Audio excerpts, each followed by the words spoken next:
like to definitely talk about Lectio Divina, like really quickly at one point, but let's go to in case people have to leave, let's go to the changes we discussed with the, what's happening with being able to sit in the sanctuary and that sort of thing. So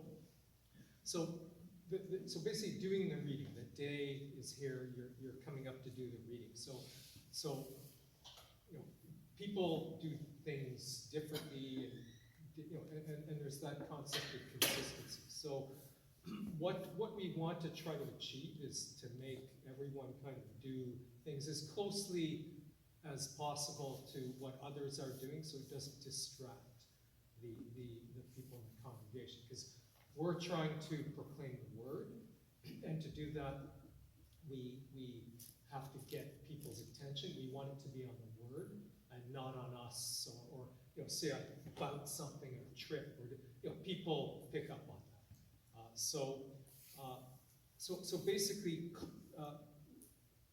clothing.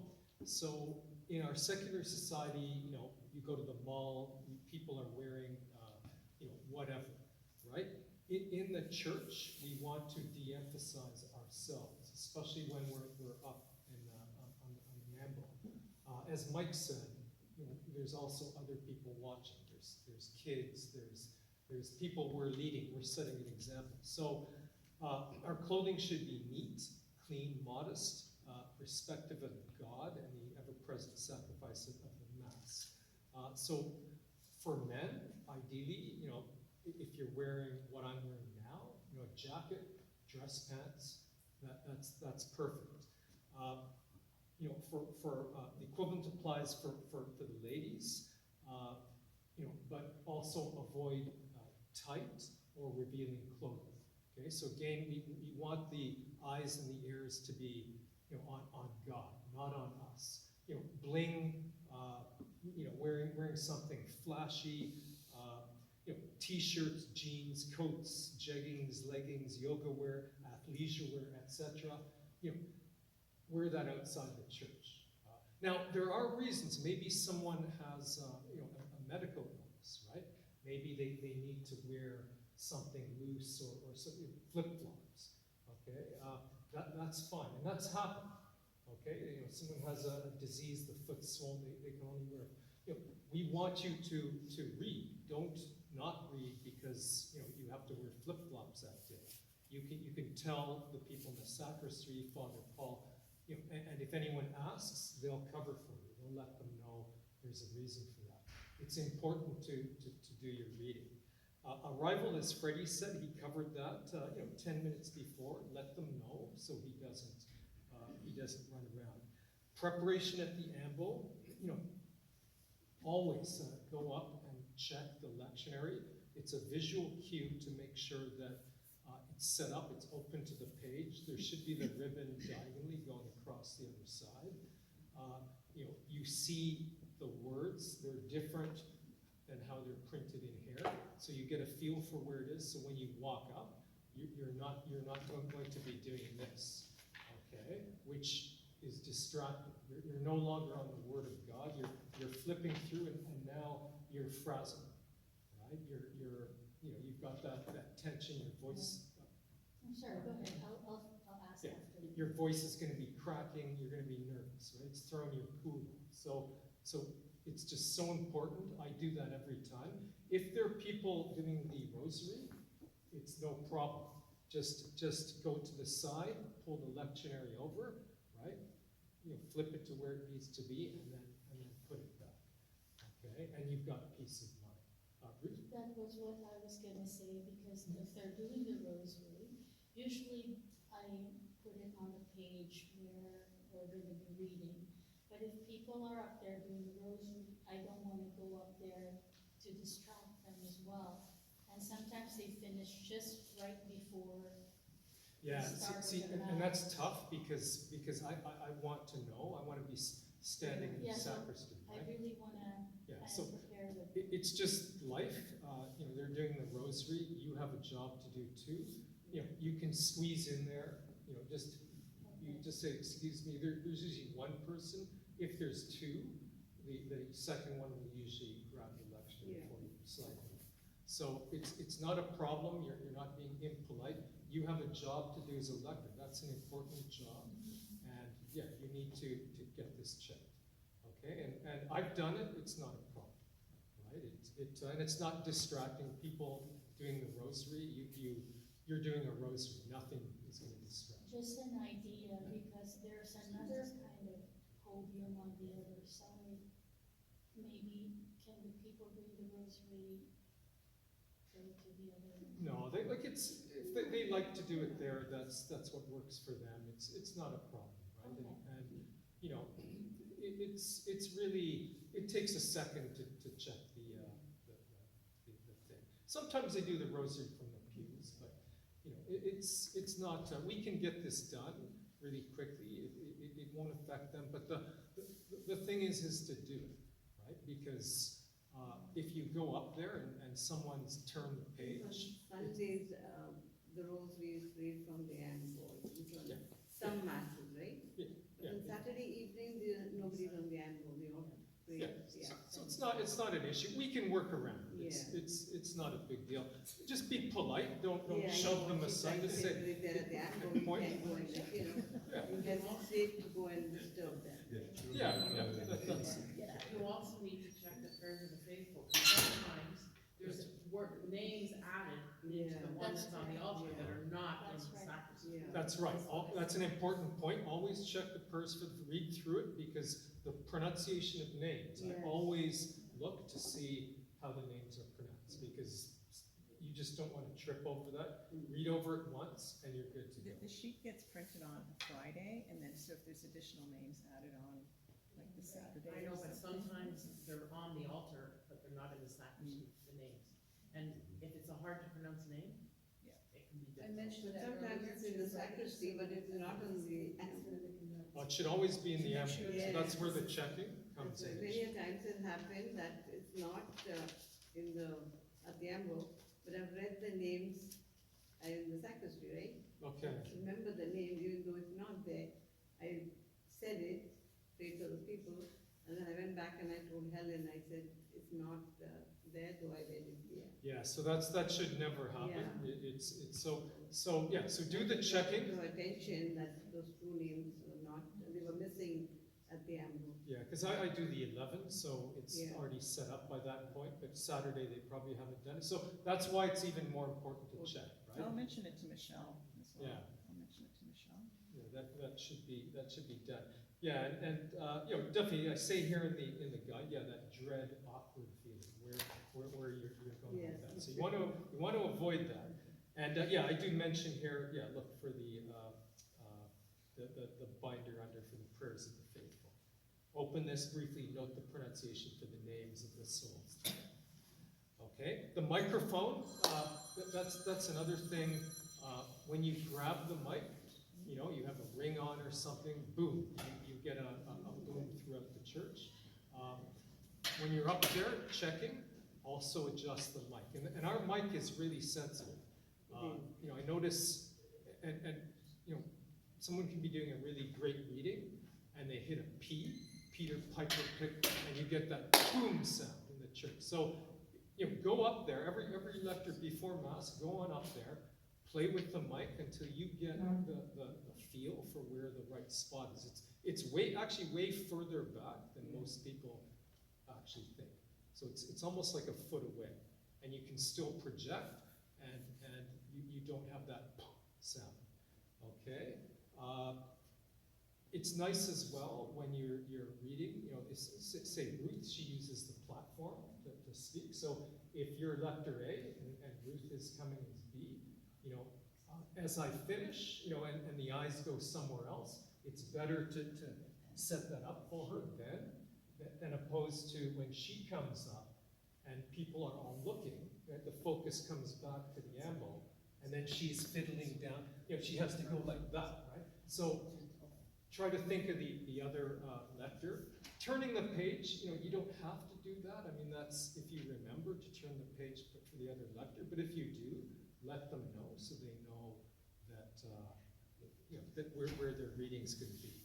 Once you've done that, you go back to the sacristy and you wait, right? right? So at least 5 minutes before, I'm there always, usually 15 minutes. I've done my checks, I go back to the sacristy and hang out. There's always lots of fun, interesting conversation in the sacristy.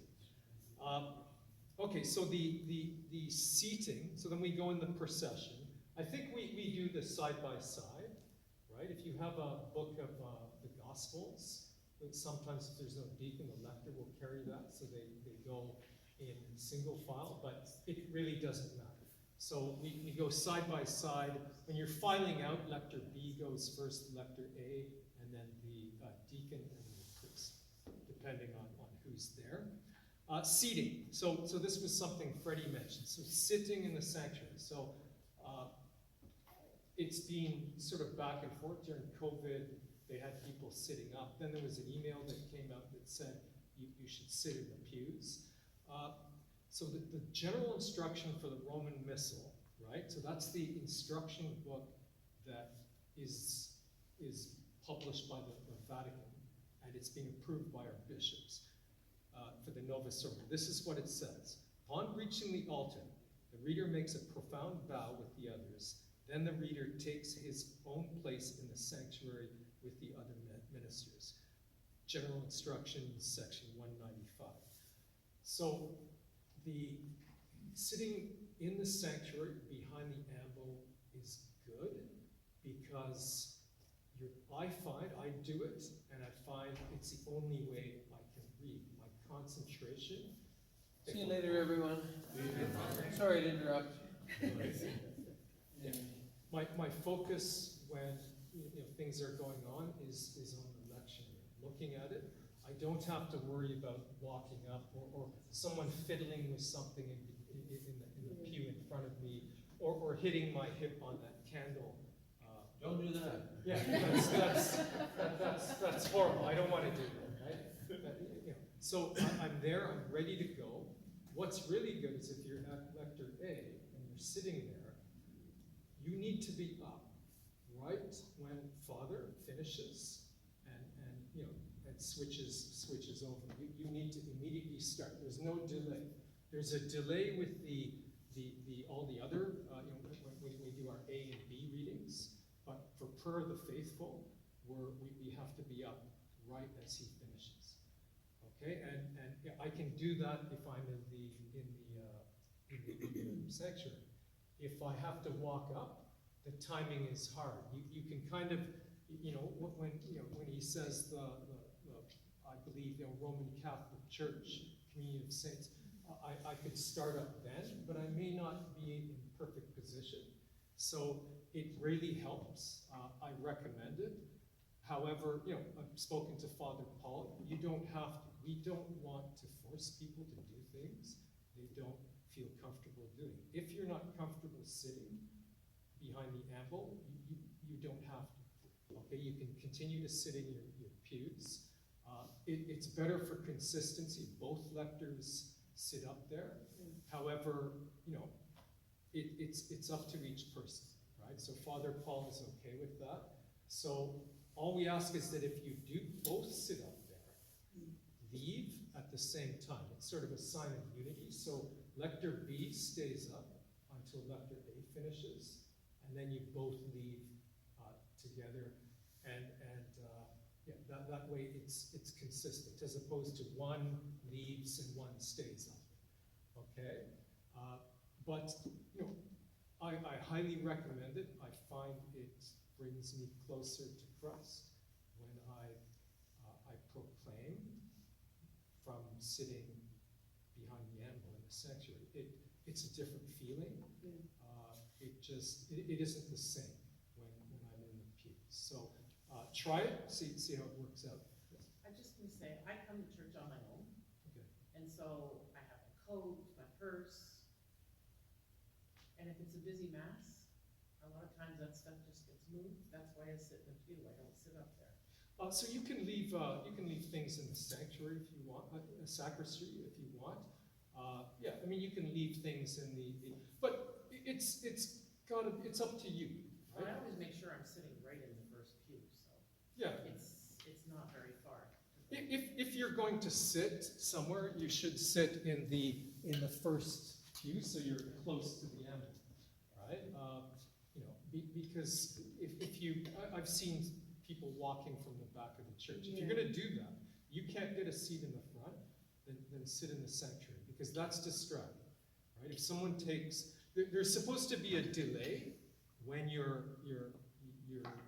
reading, but the delay is for you to be at the ambo, looking at the people, right? You're taking command, you're looking around, maybe there's people who are sitting down, so you may wait, people coming in, you may wait for them to sit down for Lector A.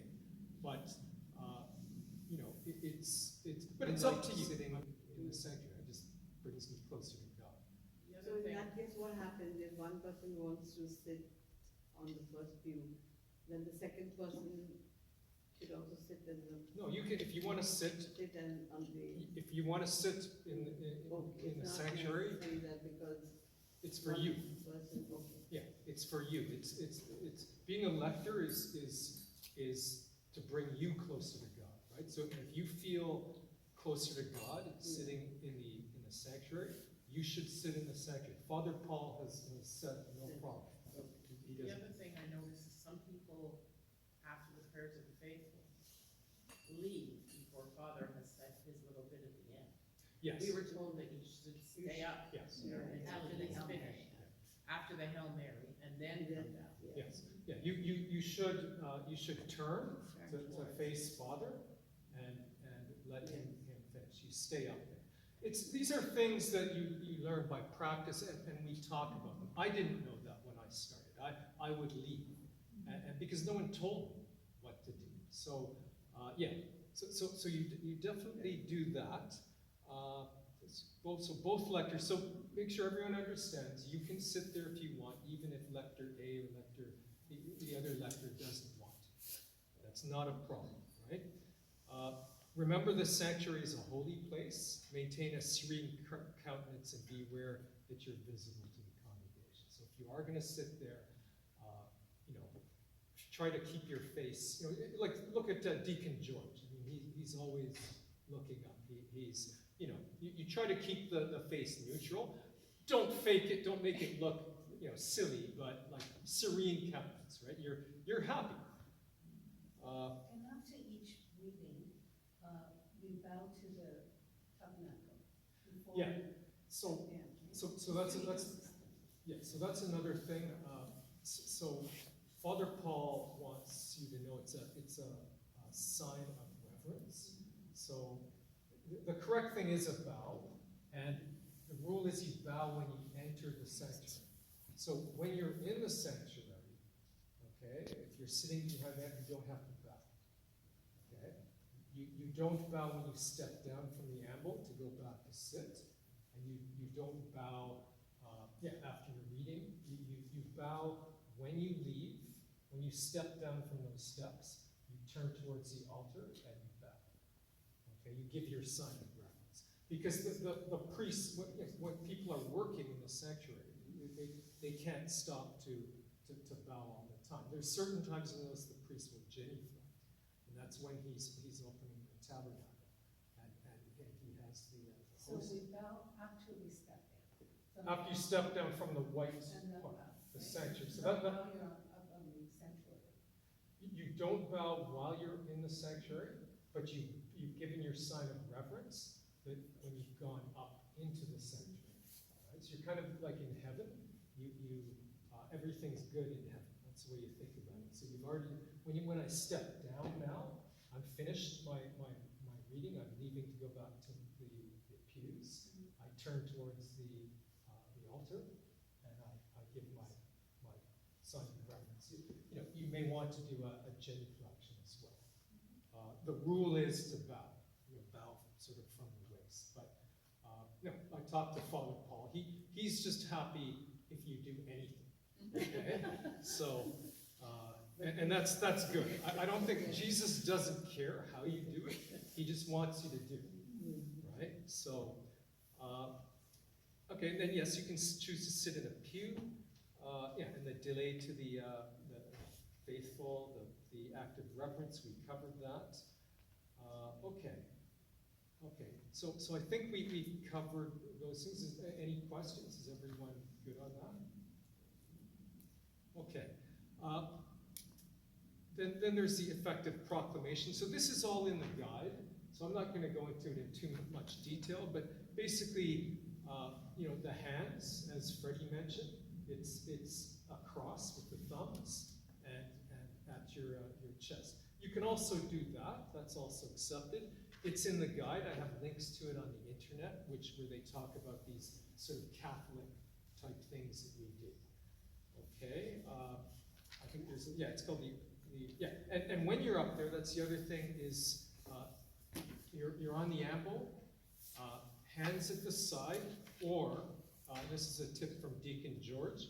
When you're reading, trace along, right, with your finger. That's good. Or hands at the side. Nothing else. So I don't do things like this. I don't grab my crucifix while I'm, because I don't want to distract people. No hand gestures, right? Nothing, I keep it neutral. Okay, and that's all in the guide. And there's more on the response or lector seating. Okay, so we've covered that. Lector not available. You substitute lector, you sub out. Okay. Try to give as much notice as possible. Right? I think there's a 2-day rule now. You can't sub out before 2 days. So keep that in mind. If you can't make it, send me an email. If it's the same day and something's happening, I'll try to see if I can find someone because I can access all the emails of people. And also, you do your readings because for every mass, right? Because that's why the church has paid a lot of money for these workbooks, right? And they're actually awesome. The readings all give you the message behind what that mass is about, the liturgy of the word. You've got the amazing commentary on the bottom, right? So read it for every mass, right? It's something we get as almost a perk as lectors. And that way, if you do get tapped on the shoulder, I have to do it all the time. Not because I want to, but I'd have to do it anyway because Freddie knows where I sit. And he always, last weekend I got tapped. I had to lecture with Ruth, right? So you just have to always be ready because you never know. And it's kind of tough, to be reading the stuff the same day because then I'm also not getting anything out, right? And that's the whole point of doing this. So you may be asked by the sacristan. You contact me if you can't make it, and be prepared to read at any mass. Okay, so